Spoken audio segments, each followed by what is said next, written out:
ሲንቄ ባንክ የስፖርት ጉዳዮቻችን አጋር ነው። እናመሰግናለን። ጤና ይስጥልን ተመልካቾች፣ እንዴት አምሽታችኋል? ለኢትዮጵያ ስፖርት ወደ ያዝናቸው የስፖርት ጉዳዮች አለፍን። ሰለሞን አባቡ ከስፖርት ዜናዎቹ ጋር አብሬያችሁ ቆያለሁ።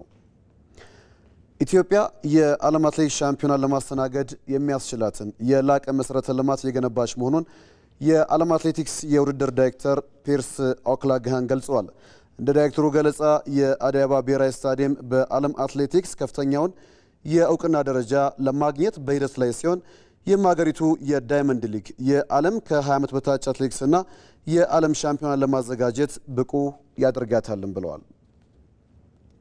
In terms of the infrastructure required for World Championships, ለዓለም አትሌቲክስ ሻምፒዮና የሚያስፈልጉ የመሰረተ ልማት አውታሮችን በተመለከተ እንዲሁም ኢትዮጵያ በውጤታማነት ለማዘጋጀት ለምታስባቸው ውድድሮች በመጀመሪያና ከሁሉም አስቀድሞ ስታዲየም ያስፈልጋቸዋል፣ ትራክ ያስፈልጋቸዋል። እሱም በዓለም አትሌቲክስ ከፍተኛው የእውቅና ደረጃ የተመሰከረለት መሆን አለበት። ብሔራዊ ስታዲየሙ በከፍተኛ ደረጃ ላይ ለመገኘት በሂደት ላይ ነው። ስለዚህ አሁን ሁሉንም ታላላቅ ኩነቶች ለማዘጋጀት ብቁ ይሆናል። ኢትዮጵያ ወደፊት ልታዘጋጃቸው ስለምትችል ውድድሮች ካነሳን የዓለም ሀገር አቋራጭ ሻምፒዮናን በእርግጠኝነት ማዘጋጀት ትችላለች። ነገር ግን የኢትዮጵያ አትሌቲክስ ፌዴሬሽንና የባህልና ስፖርት ሚኒስቴር ምኞት በአዲስ አበባ ስታዲየም ትልልቅ ኩነቶችን ማዘጋጀት ይመስለኛል። ስለዚህ ሊዘጋጁ የሚችሉ ውድድሮች የዓለም አትሌቲክስ ኮንቲኔንታል ቱር፣ ከዚያም ዳይመንድ ሊግ፣ በመቀጠል የዓለም ከ20 ዓመት በታች ሻምፒዮናና የዓለም አትሌቲክስ ሻምፒዮና ናቸው። እነዚህ ሁሉ በሚቀጥሉት 15 ዓመታት ውስጥ በኢትዮጵያ መስተናገድ አለባቸው። ኢትዮጵያ ሊያደርጉት የሚችሉ ነገር ገደብ የለውም። አዲስ አበባ የአፍሪካ መዲና ነች።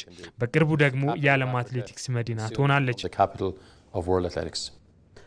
ዳይሬክተሩ አክለውም በአዲስ አበባ እየተከናወነ ያለው የኮሪደር ልማት የብስክሌትና የእግር መንገድ ግንባታ ከተማዋን ለስፖርት ቱሪዝምና ለዲፕሎማሲ ተመራጭ ያደረጋት መሆኑን አያይዘው አንስተዋል። Now there's a strong ambition. If you have the አሁን ላይ ከፍተኛ ፍላጎት አለ። የፖለቲካ ድጋፍ አላቸው። ጠቅላይ ሚኒስትሩም ለአትሌቲክስ ከፍተኛ የሆነ ስሜት አላቸው። ለመሰረተ ልማት ግንባታ መዋለ ንዋይ የማፍሰስ አቅም ካላችሁ ውጤታማ ትሆናላችሁ። በአዲስ አበባ እየተሻሻለ የመጣው አትሌቲክስ ብቻ አይደለም፣ የእግርና የብስክሌት መንገዶችን ማየት ችያለሁ። ከተማዋ እጅግ ዘመናዊና እጅግ ጽዱ ነች። የአፍሪካ ህብረት መሪዎችንም እየተቀበለች ትገኛለች። athletics can bring sports tourism, sports diplomacy. በአዳማ ከተማ እየተካሄደ በሚገኘው የታዳጊ ወጣቶች ስፖርት ስልጠና ምዘና ውድድር የአትሌቲክስ ውድድሮች ዛሬ ሲጀመሩ በሁለቱም ጾታ የ400 ሜትር ማጣሪያ እንዲሁም የ100 ሜትር ውድድሮች ደርገዋል። በአዳማው ሳይንስና ቴክኖሎጂ ዩኒቨርሲቲ ስታዲየምና በሌሎች የስፖርት ማዘውተሪያ ቦታዎች የተደረገ በሚገኙ ታዳጊዎች የምዘና ውድድር በሁለቱም ጾታ የውሃ ዋና ውድድሮችም ዛሬ ተጀምረዋል። የነጻ ቀዘፋ፣ ጀርባ ቀዘፋ፣ ቢራቢሮና የደረት ቀዘፋ ከ13ና ከ15 ዓመት በታች ዛሬ የተደረጉ የውሃ ዋና የማጣሪያና የፍጻሜ ውድድሮች ናቸው። በተጨማሪም የእግር ኳስ፣ የቅርጫት ኳስና የብስክሌት ውድድሮችም ዛሬ ተከናውነዋል። በዚሁ በውድድሩ የአርቲስቲክ ጂምናስቲክ ፍጻሜውን ያገኘ ሲሆን አዲስ አበባ በሁለቱም ጾታዎች የአጠቃላይ ውጤት አሸናፊ በመሆን ውድድሩን በበላይነት አጠናቋል። የአማራ ክልል ሁለተኛ እንዲሁም የደቡብ ኢትዮጵያ ክልል ሶስተኛ በመሆን የብርና የናስ ሜዳሊያ አሸናፊ ሆነዋል።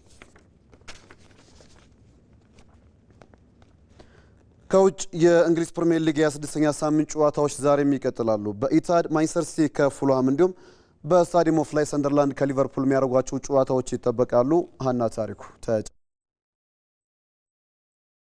የ26ኛ ሳምንት የእንግሊዝ ፕሪሚየር ሊግ መርሃ ግብር ዛሬም ቀጥሎ ሲደረግ ማንቸስተር ሲቲ ከፉልሃም የሚያደርጉት ጨዋታ ደግሞ ከሚጠበቁት መካከል ይገኝበታል። በ25ኛ ሳምንት የፕሪሚየር ሊግ ጨዋታ በመጨረሻ ደቂቃ ግቦች ሊቨርፑልን ያሸነፈው ማንቸስተር ሲቲ ከሊጉ መሪ አርሰናል ጋር ያለውን የነጥብ ልዩነት ወደ 3 ለማጥበብ፣ ተጋጣሚው ፉልሃም በአንጻሩ ባሳለፍነው ሳምንት በማንቸስተር ዩናይትድ ከደረሰበት ሽንፈት ለማገገም ወደ ሜዳ ይገባሉ ተብሎ ይጠበቃል። ፔፕ ጋርዲዮላ ለሁለት ተከታታይ ዓመታት የፕሪሚየር ሊጉን ዋንጫ ላለማጣት ሲፋለም 12ኛ ደረጃ ላይ ከተቀመጠው ፉልሃም ግን ከባድ ፈተና እንደማይጠብቀው ይታመናል። ምሽት 4:30 በኢታድ በሚደረገው ጨዋታ በባለሜዳው ማንቸስተር ሲቲ በኩል ማቴዮ ኮቫቲች፣ ጆን ስቶንስ፣ ጄሬሚ ዶኮና ሳቪኖ በጉዳት ምክንያት ከዛሬው ጨዋታ ውጭ የሆኑ ተጫዋቾች ናቸው። ሁለቱ ክለቦች በመጀመሪያው ዙር በፕሪሚየር ሊጉ ያደረጉትን ጨዋታ ደግሞ ማንቸስተር ሲቲ 5-4 ማሸነፉ ይታወሳል። ባለሜዳው ክለብ ማንቸስተር ሲቲ ከፉልሃም ጋር ያደረጋቸውን የመጨረሻዎቹን 10 ጨዋታዎች ድል ማድረጉ ደግሞ የዛሬውን ጨዋታ የማሸነፍ ቅድመ ግምት እንዲሰጠውም አድርጓል። ምሽት 5 ሰዓት ከሩብ ሲል በውጤት ቀውስ ውስጥ የሚገኘው ሊቨርፑል ከሜዳ ውጪ ተጉዞ ከሰንደርላንድ ይጫወታል። በፕሪሚየር ሊጉ ወጥ አቋም ማሳየት የተሳነው የመርሲሳይዱ ክለብ ሊቨርፑል ከባለፉት 7 የሊጉ መርሃ ግብር አንድ ብቻ ሲያሸንፍ በውድድር ዓመቱ በሜዳውና በደጋፊው ፊት አንድም ጨዋታ ያልተሸነፈው ብቸኛው ክለብ ሰንደርላንድ ዛሬም ለመርሲሳይዱ ክለብ ሌላ ፈተና እንደሚሆን ይጠበቃል። ሊቨርፑል በመጀመሪያ ዙር የፕሪሚየር ሊጉ ጨዋታ በ14ኛ ሳምንት ሰንደርላንድን አስተናግዶ አንዳቻ መለያየቱ ይታወሳል። በሌላ ጨዋታ ተከታታይ 2 ጨዋታዎች ነጥብ የጣለው አስቶን ቪላ ወደ ድል ለመመለስ በሜዳው ብራይተንን ሲገጥም ክሪስታል ፓላስ ከበርንሌና ኖቲንጋም ፎረስት ከወልቭስ ሌሎች ዛሬ ምሽት የሚደረጉ የፕሪሚየር ሊጉ መርሃ ግብሮች ናቸው። በስፔን ኮፓ ዴል ሬይ አትሌቲክ ቢልባኦ ከሪያል ሶሲዳድ ለፍጻሜ ለማለፍ ዛሬ ይጫወታሉ። በዚህ የንጉስ ዋንጫ የግማሽ ፍጻሜው ጨዋታ ክለቦቹ ምሽት 5 ሰዓት ላይ ወሳኙን ፍልሚያ የሚያደርጉ ይሆናል። ቢልባኦ ቫሌንሺያን 1-0 እንዲሁም ሪያል ሶሲዳድ አላቬዝን 3-2 በመርታት ለምሽቱ ፍልሚያ በቅተዋል።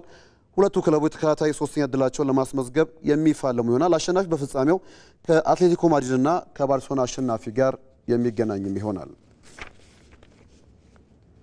በሌላ በኩል በጣሊያን ዋንጫ ዛሬ ምሽት ቦሎኛ ከላዚዮ የሚያደርጉት ጨዋታ በሩብ ፍጻሜው ይጠበቃል። ምሽት 5 ሰዓት ሲል ያምናው የጣሊያን ዋንጫ አሸናፊ ቦሎኛ ወደ ግማሽ ፍጻሜውን ለማለፍ በሜዳው ስታዲዮ ሬናቶ ላዚዮን ያስተናግዳል። ቦሎኛ ፓርማን፣ ተጋጣሚው ላዚዮ ደግሞ ኤሲ ሚላንን በማሸነፍ ነው ለዛሬው ምሽቱ ጨዋታ የበቁት።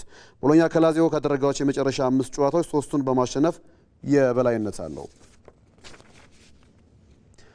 በጀርመን የዲኤፍቢ ፖካል ዋንጫ ሩብ ፍጻሜ መጨረሻ ጨዋታ ዛሬ ምሽት ይደረጋል። በአሊያንዝ አሪና ባየር ሙኒክ አርቢ ላይፕዚግን ያስተናግዳል። ባለፉት 2 የመጨረሻ የሁለቱ ክለቦች ግንኙነቶች ባየር ሙኒክ በሰፊ የጎል ልዩነት አሸንፏል። በእስካሁኖቹ የሩብ ፍጻሜ ጨዋታዎች ባየር ሊቨርኩሰን፣ ፍራይበርግና ስቱትጋርት ናቸው ግማሽ ፍጻሜውን መቀላቀል የቻሉት። በመጨረሻም ቶተንሃም ሆትስፐር ቶማስ ፍራንክን ከአሰልጣኝነት ሚናቸው አሰናብቷል። የ52 ዓመቱ ዴንማርክ አሰልጣኝ በፕሪሚየር ሊጉ ባለፉት 8 ጨዋታዎች ማሸነፍ ያልቻሉ ሲሆን ከ8 ወራት የቡድኑ ቆይታ በኋላ ተሰናባች ሆነዋል። በእንግሊዝ ፕሪሚየር ሊግ 26ኛ ሳምንት ትናንት በሜዳው በኒውካስል ዩናይትድ 2-1 የተሸነፈው ቶተንሃም ሆትስፐር ከ26 ጨዋታዎች 29 ነጥቦችን በመሰብሰብ ከወራጅ ቀጠናው በ5 ነጥቦች ብቻ ርቆ 16ኛ ደረጃ ላይ ተቀምጧል። ቶተንሃም በዘንድሮ የውድድር ዓመት በሜዳው ካደረጋቸው 13 ጨዋታዎች ሁለቱን ብቻ ያሸነፈ ሲሆን ትናንት 7ኛ የሜዳ ላይ ሽንፈቱን ማስተናገዱ ለአሰልጣኙ ስንብት መፋጠን ምክንያትም ሆኗል። በብሬንፎርድ ቆይታቸው ባመጡት ለውጥ ለሰሜን ለንደኑ ቡድን ኃላፊነት አሳጭቷቸው አንጄ ፖስቴኮግሉን በመተካት ባለፈው ክረምት ቶተንሃምን የተረከቡት ተሰናባቹ ቶማስ ፍራንክ እስከ 2028 የሚያቆይ ኮንትራት ተፈራርመው እንደነበረም ይታወሳል። ምሽት 2 ሰዓት ላይ በቲቪ መዝናኛ ተጨማሪ ዜናዎችና የዊት ጉዳዮችን አካተን ጠብቃችኋለን። ለቲቪ 57 ያዝናቸው የስፖርት ጉዳዮች አብቅተዋል። ሰለሞን አባቡ ነበርኩኝ። በያላችሁበት መልካም ምሽት።